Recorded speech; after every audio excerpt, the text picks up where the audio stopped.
Well, Scott writes the 101 question books. What about if we did a book about 101 questions to ask before choosing a career in law enforcement? Therefore, it is important to ask the right questions. And we didn't provide the answers for these questions. We want people to go out there and get the answers themselves, because the answers are going to vary.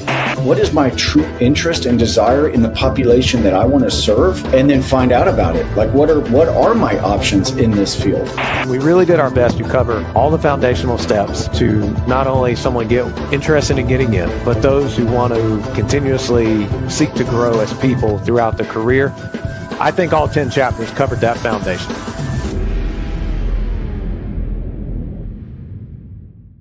Welcome to Responder Resilience, along with Bonnie Rumley, LCSW EMT. I'm David Dashinger. Joining us tonight are police officers, either retired police officers, Ernie Stevens and Scott Medlin, and they're going to dive deep into their new book, 101 Questions to Ask Before Becoming a Law Enforcement Officer. And this isn't just another book, it's a powerful toolkit for anyone considering a career in law enforcement.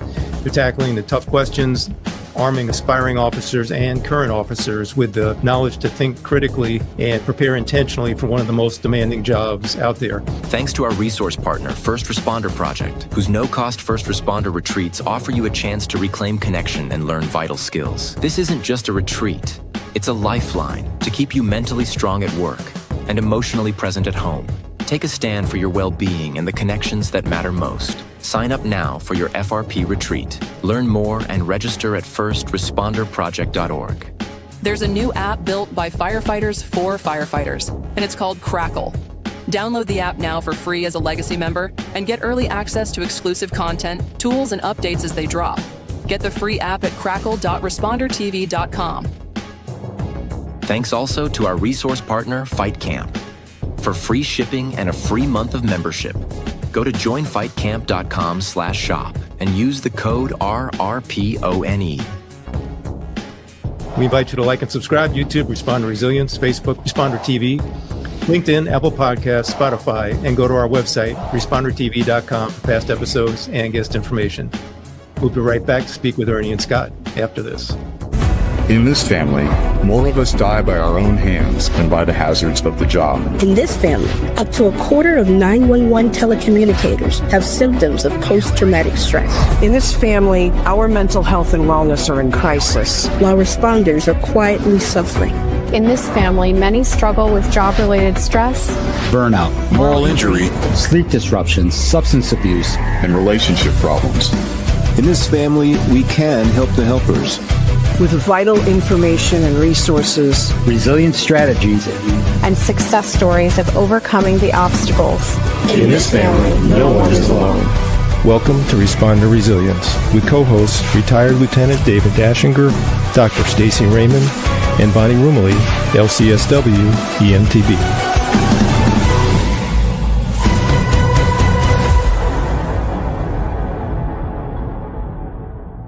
We'd like to welcome back Ernie and Scott, who have been with us before, and they're amazing contributors to some of the work that we've been doing, both our book and our podcast, and some documentary stuff we've done as well. So, quick bio: Ernie Stevens is a published author and speaker with 28 years of experience as a police officer. 26 of those were with the San Antonio Police Department. He's a founding member of the Mental Health Unit and has been featured in the Emmy Award-winning HBO documentary Ernie and Joe: Crisis Cops.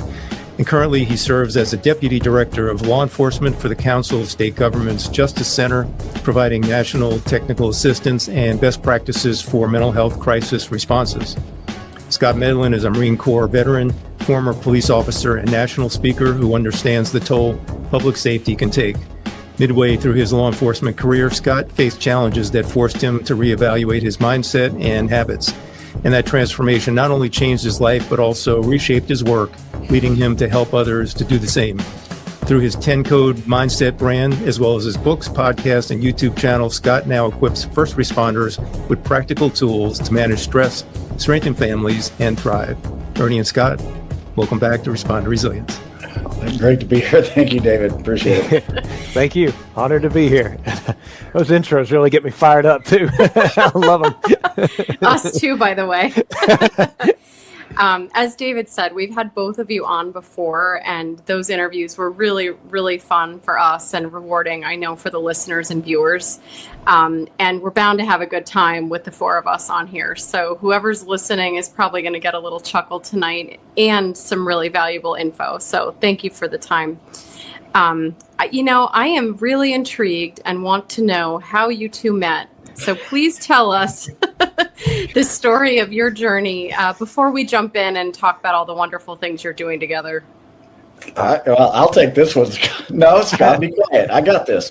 So if anybody spent more than 5 minutes on LinkedIn, they've seen a post by Scott, right? So I knew who he was. I saw a lot of his posts, and then I get a message on LinkedIn. And correct me if I'm wrong, Scott. My memory, I'm older than you, so my memory's not as good. But I get like a message from him saying, "Hey, you live in San Antonio?" I was like, "Yeah." He goes, question for you. We may be moving there, purchasing a house. Could you recommend some areas of town? I think we're going to come out and visit. So I said, well, when are you going to come? And before you get a hotel or something, I got an extra room at my house. Why don't you just stay with me? We'll figure it out. He's like, okay, yeah, that sounds cool, man. And now we've never met and we've never talked, right? So he's like, yeah, that's cool. I'll let you know. So I go tell my wife, hey, I just invited this guy to come stay with us. Him and his wife are going to be here in like a couple of weeks. She's like, well, who is he? I'm like, I don't know. I see him on LinkedIn all the time, but he used to be a cop, so I'm sure he's cool. Then I find out Scott tells his wife, and she goes, I'm sorry, who are we going? So our wives were totally skeptical about this. And me and Scott were like, yeah, I'm sure we'll get along. And so, yeah, he showed up. Now, when he showed up, I didn't know he was 6'11" or whatever the hell he is. Oh, jeez. And I got just an extra room, but it had a twin bed in it. And I'm like, oh my God, man, where's this octopus going to fit? So yeah, him and his wife came, they showed up, we went to dinner, sat up by the pool, got to know each other a little bit, and then just kind of formed a really good friendship from there. Yep. At least that's my version of the story, Scott. That is very accurate, but I will give credit where credit is due. I connected with Donna Brown a few months prior, and when somehow she brought up, she said, you need to reach out to Ernie. He's in San Antonio. I was like, oh, that's right. Okay. So that's what led to the message, and then it turned into a phone call that turned into a visit, which turned into a friendship. Yeah.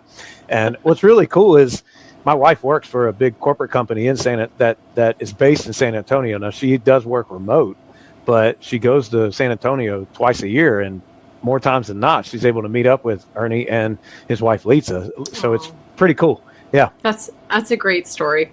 Thanks for sharing. And Donna Brown is the ultimate connector. Scott, talk a little bit about where the idea came from. How did you decide this is an important book to write and decide to put all that time and effort into writing the book? I'll kick it off to Ernie because he gave me the call about that. So I was listening to a podcast with Joe Rogan, and he had a guest on there, and they were talking about, things they wish they knew before they started a business. And, they threw out the title, wow, if, somebody could write a book about 101 questions on, what to know about starting a business, I would have bought that. And then they start talking about, well, yeah, how about 101 questions, before you get married, and I'm thinking about all these 101 questions, and I'm like, well, Scott writes the 101 question books.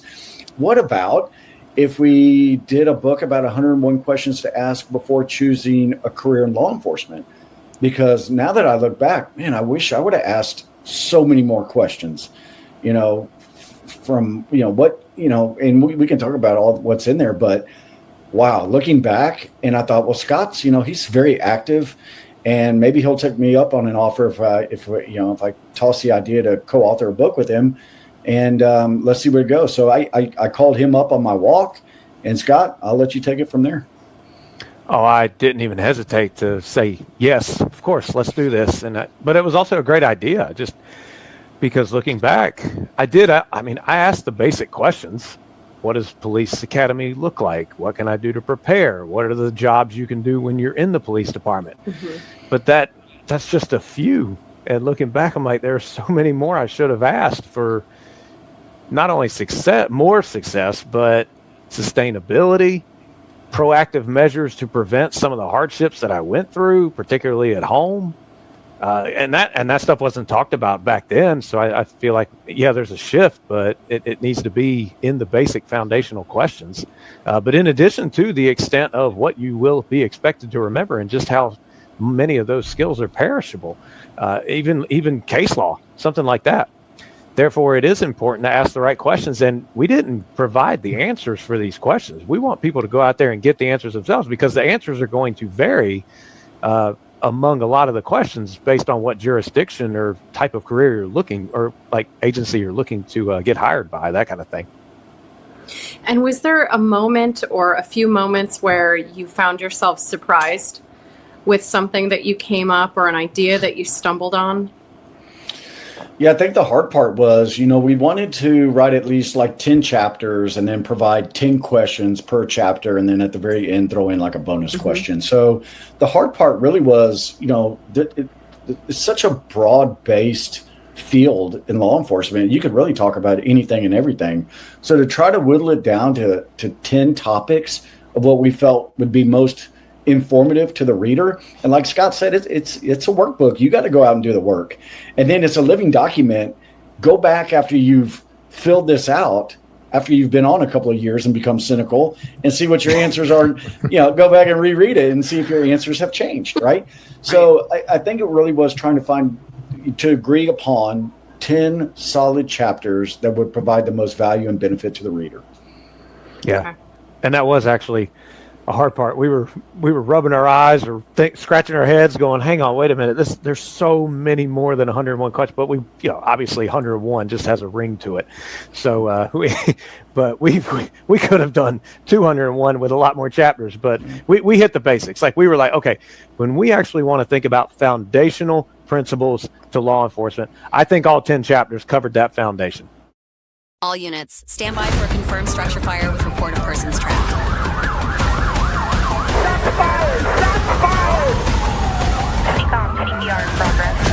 In a world where first responders save lives, this book could help save theirs by preparing you to answer when they call for help.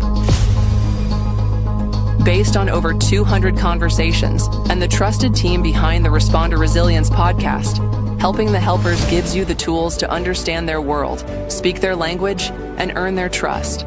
This work is challenging, but deeply needed and profoundly rewarding. Their stories don't start with trauma, but too often they end there. Infused with real-life experiences, this guide reveals the human behind the badge and equips you to build a first responder-centered practice that works. From understanding their culture to the practical realities of working with first responders and chapters across the spectrum of first responder professions, you'll gain insight into the hidden struggles that shape their reality and the steps you can take to help them heal.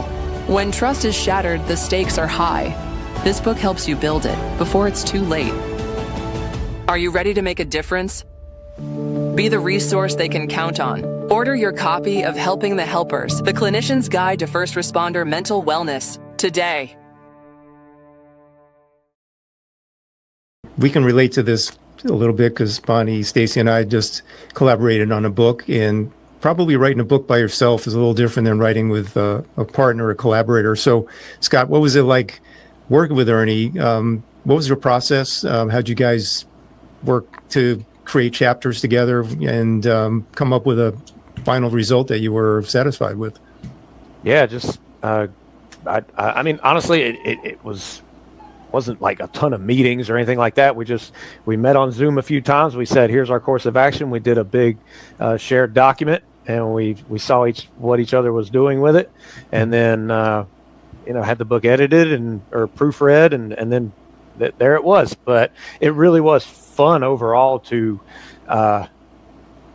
pick each other's brain and also our experience levels and say, well, you take this chapter. Like Ernie obviously took, questions about mental health and de-escalation and communication and stuff like that. And then I picked up the mental health part of it. And so we knew which chapter we could decide to work on and stuff like that. So it was a great process. I enjoyed it. I really did. And then we were really stoked to launch it when it came out. Well, you can tell by your chemistry even here that you complement each other in many, many ways, not just in the comedic sense of that, but in factual things and in your experience levels. And so, what you're saying really makes sense. And I'm sure that that's also ringing true on the pages too. The fact that you can meld your ideas, meld your thoughts, and make it one. So I think it's special because I don't think everybody could do this kind of a collaboration, to be honest with you. There are moments where it is hard. David and I can attest to that. It's like, do we really love each other this much to be doing this? And I feel like it tests you in some ways, but in the end, we came out even stronger. So it seems like you've had that similar process there. What we did, and I also, let me finish, Ernie. No, I'm kidding. It's always Scott. Always about Scott. It really is a marriage. One thing I think we were great about was we never said, yeah, you're right, I should do this or I should do that to help get it done. It was, I will, and I can do that, or hey, I've got this, or it was like definitive, we're going to do this. And we were just both all in, and there was no wavering in that. And that was the big key, in my opinion. Plus Ernie's a nice guy. Yeah, I mean, it was fun working off a shared document because we would get notifications, when somebody would add a comment. I'm like, oh man, there's Scott's ADHD's kicking off because here come 12 comments at all hours of the morning and this. So I kind of knew. I'm familiar with that. Yeah. So he's an interesting guy, right? Scott is an interesting creature. But I actually leaned on him, for a lot of advice. Hey Scott, what do you think about this picture? What do you think about this background? Because he's got more experience in writing books than I do.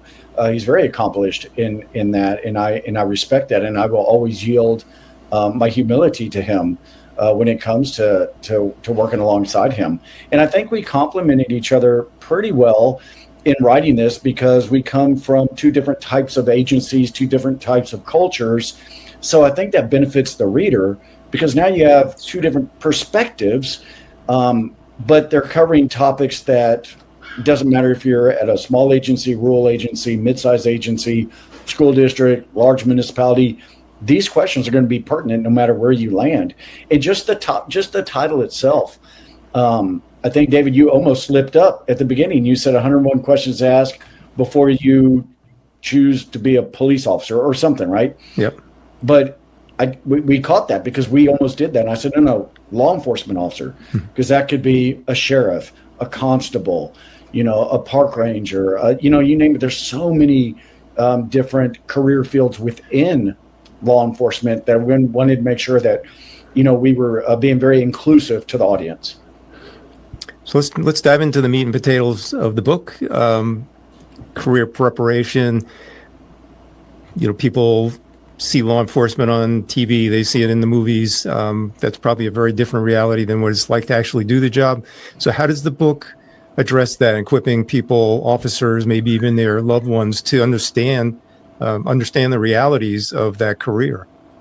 Just ask the hard questions. I mean, there's obvious questions in there, like what can I do to get in shape for the academy? But we do go into difficult questions. I mean, there's even like in the use of force section, that's chapter 8.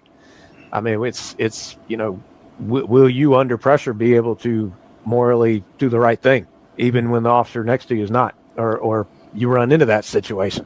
Right. I mean, it's hard to talk about. It's hard to think about, but I feel like people can't be naive. They have to understand there could be some conflicts with other coworkers and in compromising situations, and they have to understand that. So these are the questions that need to be asked in the beginning.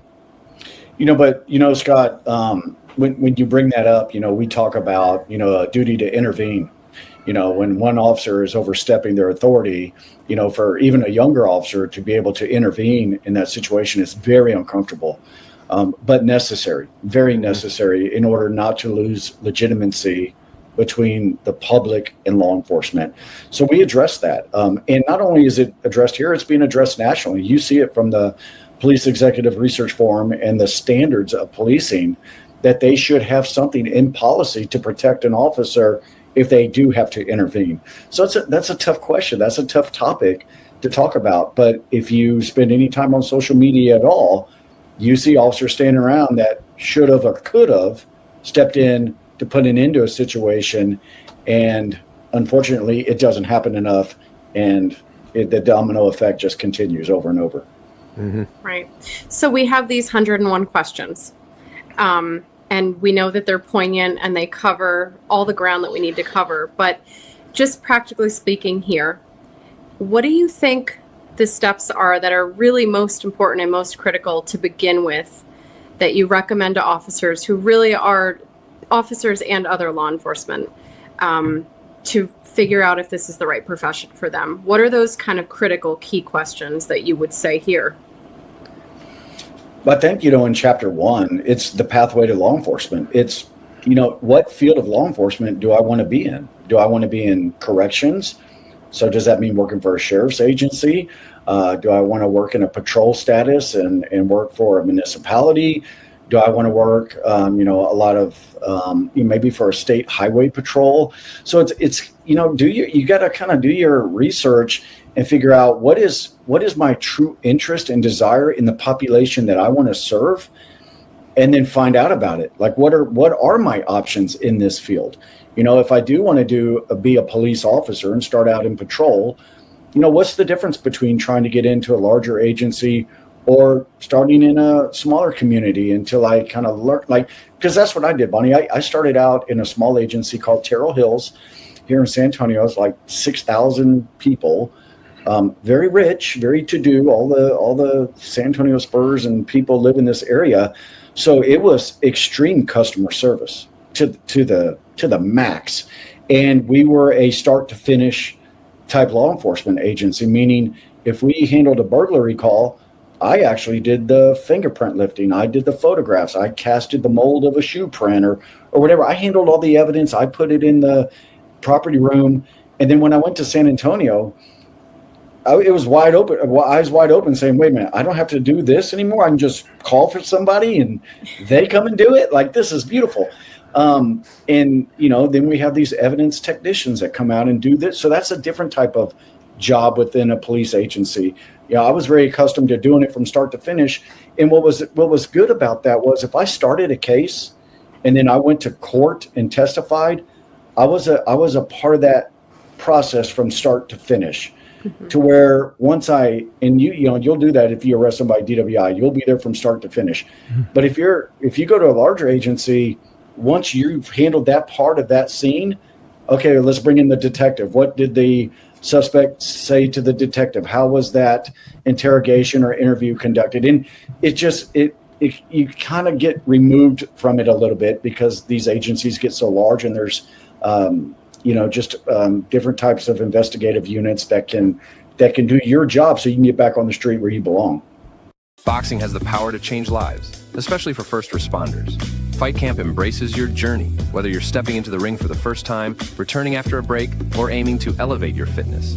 Harness the strength of boxing to release stress, build resilience, and connect with a supportive community, one punch at a time. For free shipping and a free month of membership, go to joinfightcamp.com/shop and use the code RRP1. That's RRPONE. We also hit on foundational questions about the person themselves. And this is something I didn't really think about when I was getting into it back in 2007. It was just a matter of we wanted questions that would have the person examine who they are, and not only like what interests you in the profession, but why. Like, what's the purpose behind it? Because in a career like this, it has to be something beyond you. If you really want to be good at it, it has to be beyond you. Like, basically other people, service. But what's your drive for that? And then what values do you have that align with working in law enforcement? So questions like that, to not only get the technicalities and the structure and the agency layout and stuff like that, know about it, which is important, but examine the person as well. To which I will say, I think we need to shift the mentality and the culture in the sense that every single first responder, it wouldn't hurt to re-examine the reasons you got in, and it wouldn't hurt to reevaluate to yourself, what am I doing this for now? And I might take some heat for this. No, I will take some heat for it. I hope it's more than just counting down till the days of retirement. It's got to be that higher calling to answer to others, not answer to others, but to serve others and answer the call when people need help, that kind of thing. And that when you're doing things beyond yourself and you're being helpful, there's that purpose, there's that passion, and it's totally worth the effort. Bonnie, I gotta throw this in too, because I know Davey's probably gonna throw me a fastball. So before he does, Bonnie, it's gonna be a softball. It's gonna be probably a knuckleball, something I've never seen, right? So Bonnie, you'll appreciate this. When about 15 years into my career, I took the crisis intervention training, and they brought in a class called ACEs, and you're very familiar with this, right? Adverse Childhood Experiences. And what we found was just exactly what Scott was talking about. You got to get to know who you are to find out if you are going to be good at this job, or if it's going to meet the calling, right? And what we found out was when the officers began to take the Adverse Childhood Experience class, they began to recognize the trauma that had been unprocessed in their own life. And that's what drew them to this profession, because they're trying to heal themselves by helping others, is what we found. I thought that was interesting. It's super interesting. I'm glad that you brought it up, actually, because we're seeing on our end clinically that exists in all branches. And so what I would say as a therapist there is, if you're getting in, usually police, fire, EMS, dispatch, veterans, usually the ACEs scores are somewhat high. Concerningly high, I would say, in a lot of cases. And I think if you are getting into this work because you want to help people and you want to fix the world and you want to be the person that steps in because no one stepped in for you, that's admirable. And most of us came in that way. I came in that way too. And I think we just have to ask ourselves, what am I going to have in place if I'm not able to do what I want to do? The desire is there, the intention, the drive, the passion. We could call it many things, but it's not enough. It's kind of like love is not enough. You still have to put your work into the marriage, right? And communicating and all these other things. So that's the caveat that I would sort of add there. And I'm really glad that you brought that up. Yeah.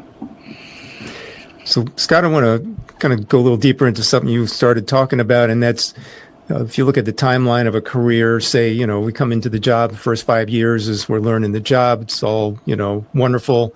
Maybe 5-10 years, we're, becoming more familiar and a little more settled in. And then 10 to 15, maybe we're starting to feel a little bit of that burnout, compassion fatigue.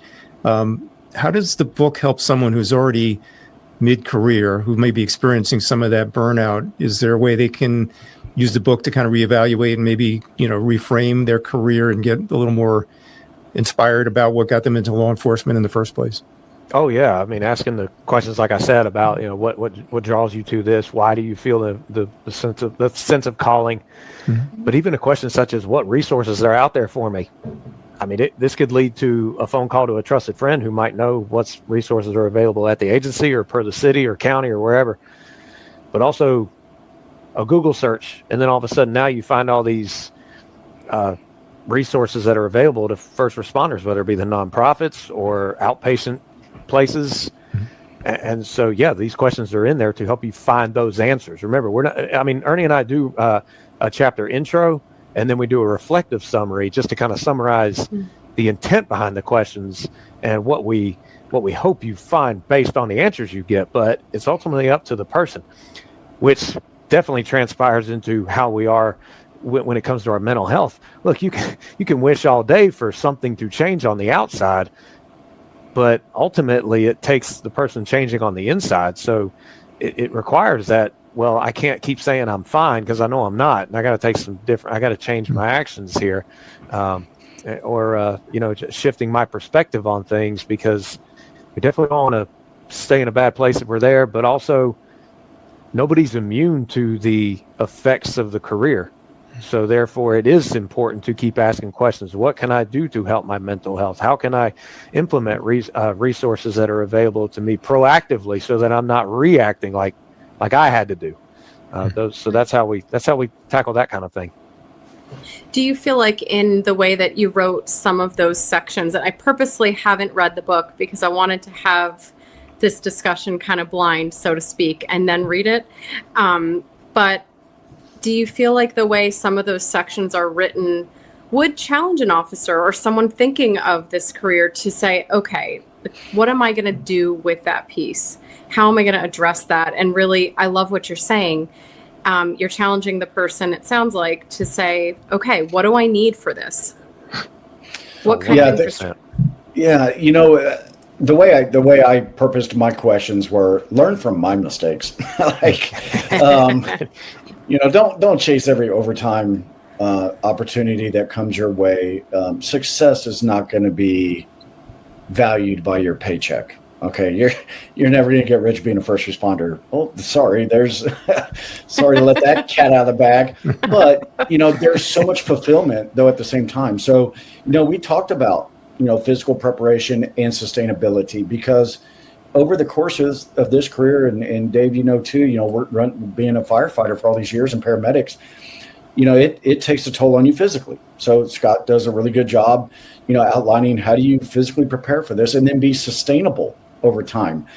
We know that one of the highest causes of death within first responders is cardiac risk, right? So physical preparation is one of those things that you can help mitigate some of these future risks that you're not thinking about 30 years down the road, because you're young and in shape and vibrant and strong.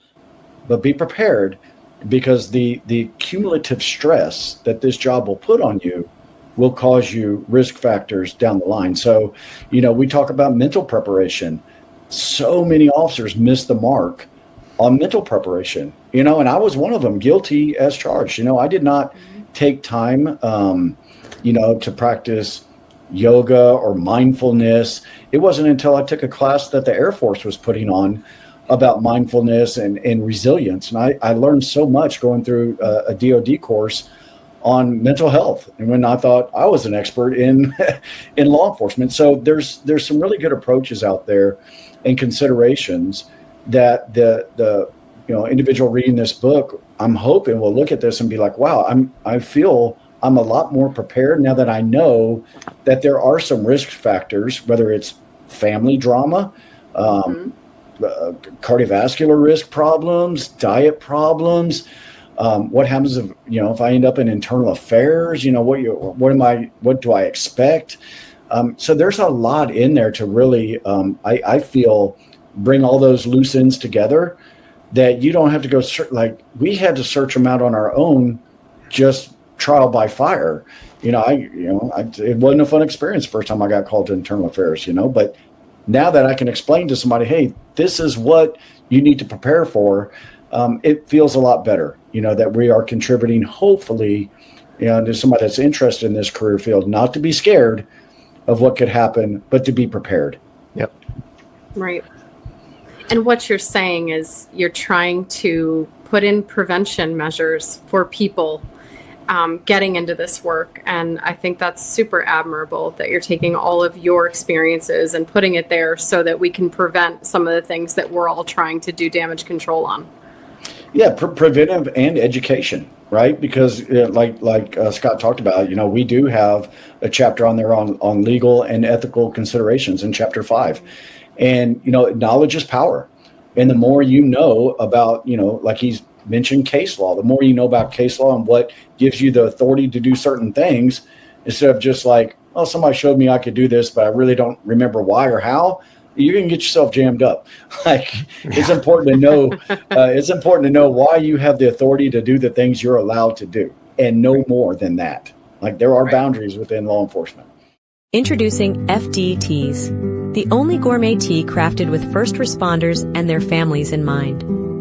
Proudly firefighter and veteran owned, our collection of gourmet organic teas is uniquely designed to honor those who are on the front lines to protect our communities. At FD Teas, we believe in quality. That's why we source the freshest organic tea available, offering you the most popular flavors that not only excite your taste buds, but also bring comfort and relaxation to your daily life. Indulge in our specialty blends: classic Earl Grey, soothing chamomile, vibrant green tea with ginger root, decadent chocolate salty caramel black tea, and robust Irish breakfast. FD Teas makes for a special and unique gift, perfect for any occasion or season. Taste the difference and show your appreciation for the rescuers in your life with FD Teas. Exclusively available on fdteas.com and in our Etsy store, Fire Department Prints. Scott, I'm going to redirect a little bit to the impact on the family. You're part of a film by Jason Harney called Is There Something Going On at Home? It focuses on the impact that these careers have on the family, and sometimes it's really, really challenging. How does the book help an aspiring officer to look at how the family comes into play in this career and the dynamics of all of it? The questions were just basically, how can I stress relief from the job, like without the expense of my family, and stuff like that, and being able to step away from it, not living the job, that kind of thing, to ask questions about what can I do to decompartmentalize and stuff like that versus holding, burying it all in and all these things that can just destroy your mental health. Thus, it bleeds right into family life. And these are just questions I wish I would have known to have asked, or quite frankly, someone would have given me advice on prior to, getting in. And like I said, I know there's a shift, but we still got a heck of a long way to go.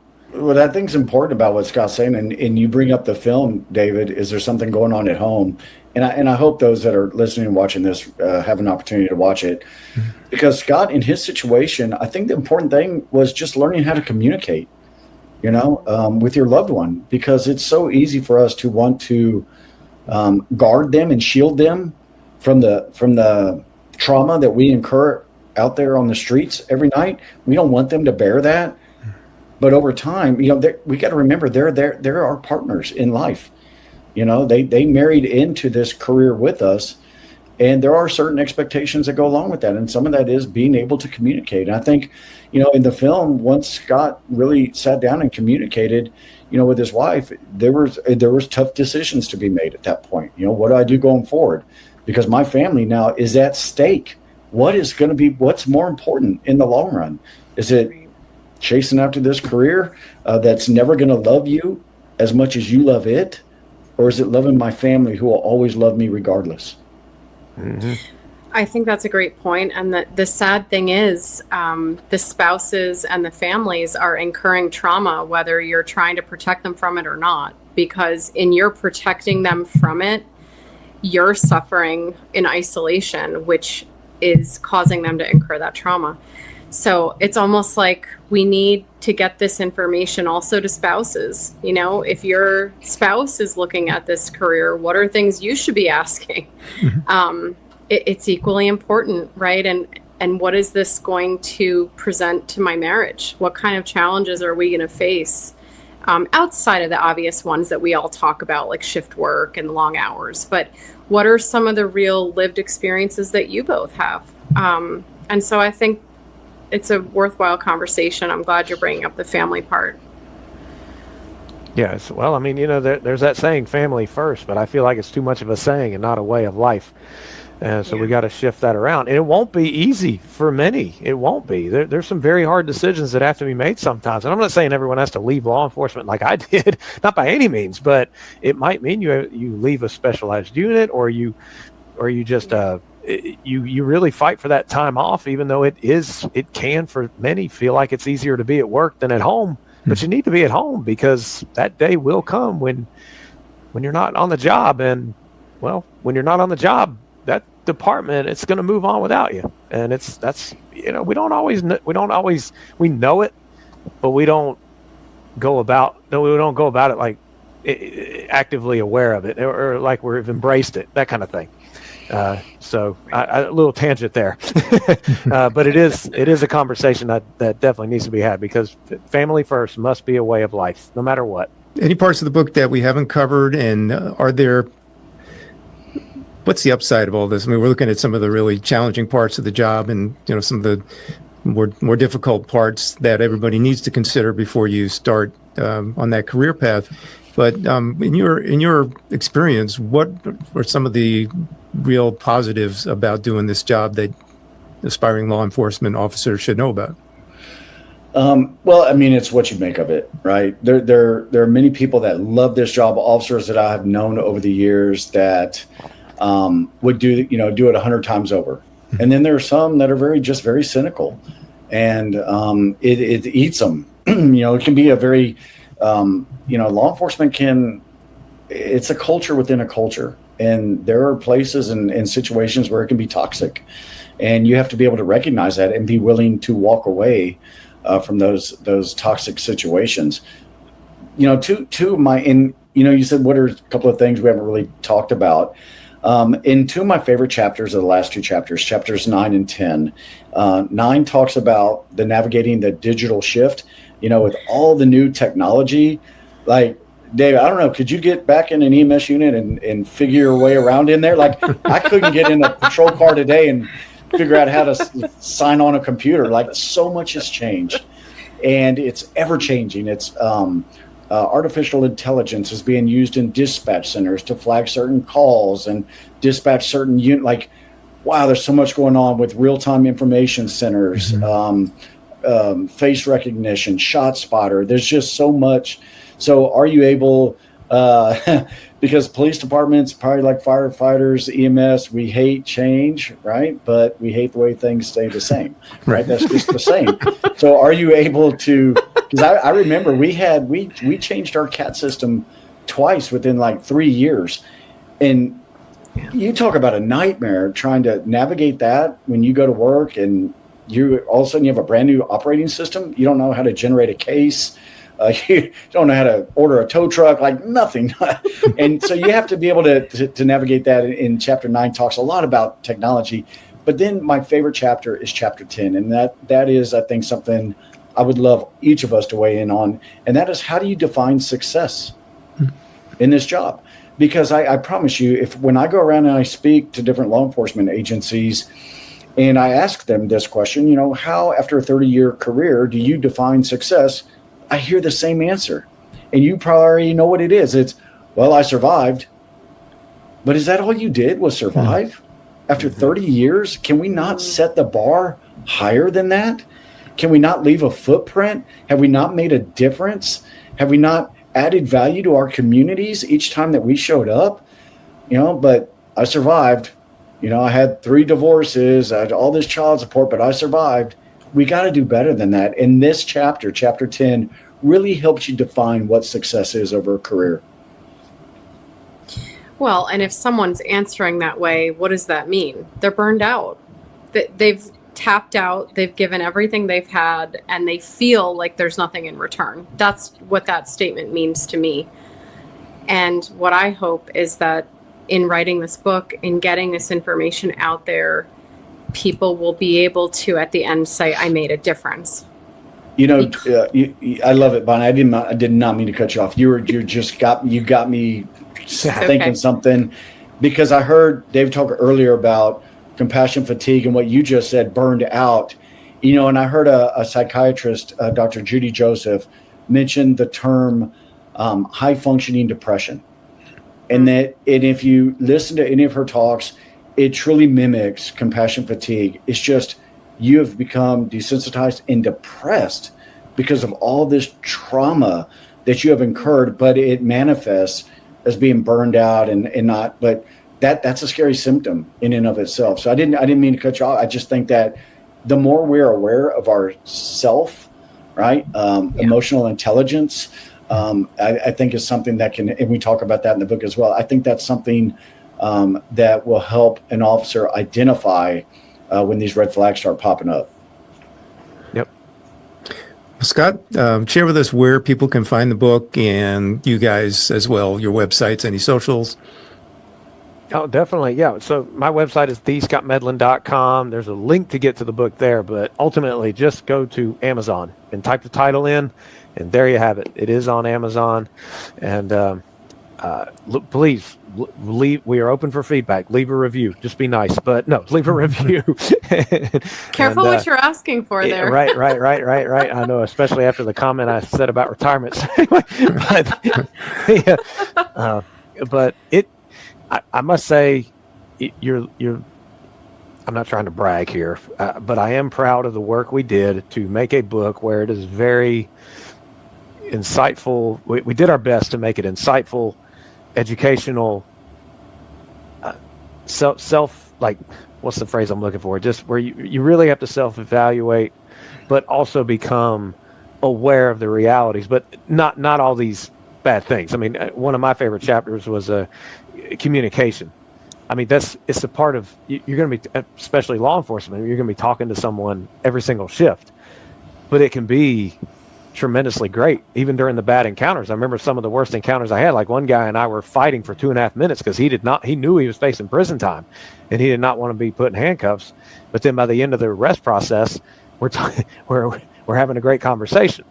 I mean, it's just because of communication skills and stuff like that. So we really did our best to cover all the foundational steps to not only someone get interested in getting in, but those who want to continuously seek to grow as people throughout the career.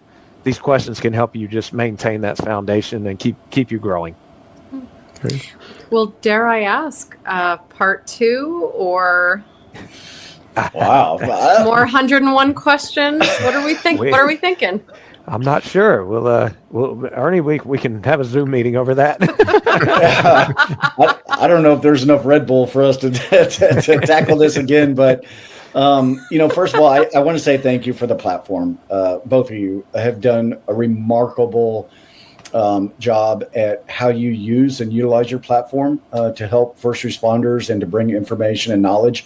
So for you to give us the time to even talk about this and kind of self-promote, that's very admirable of both of you. You know, we both look up to y'all like so highly. I watch all your podcasts. I love all the work that you do. Scott, I think you have a book that they just put out. Oh, I am reading Helping the Helpers. Definitely. There it is. There it is. This one is it. Yeah. Oh yeah. Wealth of knowledge in there. And you both are part of that book in a great way. Ernie, thank you so much. Where can people find you? Website, socials, and all that? Yeah. So I'm on LinkedIn with Scott. I'm out there floating around. I'm on Twitter at you can find me on Twitter. And then I have a website. It's erneststevens.com.